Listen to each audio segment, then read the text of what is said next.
Mes photos montrent ce à quoi ressemblerait la planète si l'homme venait à disparaître et ou au moins s'il changeait pas ses habitudes, voilà, produire à outrance, développer à outrance.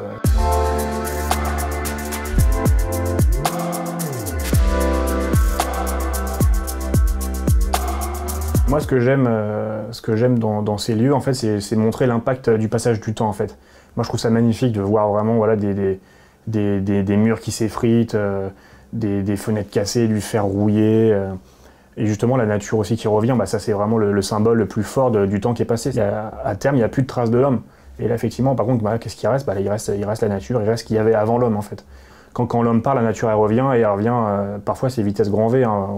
J'ai visité des endroits, notamment dans les zones un peu tropicales, où l'homme est parti depuis 2-3 ans, et déjà c'est vraiment la jungle à l'intérieur. Donc j'ai en tête vraiment des images fortes. C'est par exemple, j'ai une voiture où il y a carrément un tronc qui a poussé à l'intérieur de la voiture et qui a vraiment fait son chemin au milieu de la carrosserie. Enfin, ça c'est incroyable, on se dit voilà, pour qu'un arbre pousse comme ça, voilà, ça a dû prendre 20 ans. J'ai une photo aussi en tête que je trouve très forte, c'est dans un monastère en Belgique. En fait, il y a une croix, il y a un cloître, il y a une croix au milieu du cloître, et en fait les fougères ont tout repris et commencent à monter sur la croix. Et maintenant, en fait, on voit même plus la croix, elle est au milieu des fougères.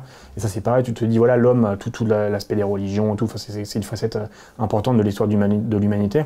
Et en fait, voilà, la nature, elle se moque, que ce soit une école, une usine, une église, un monastère, elle reprend tout, en fait.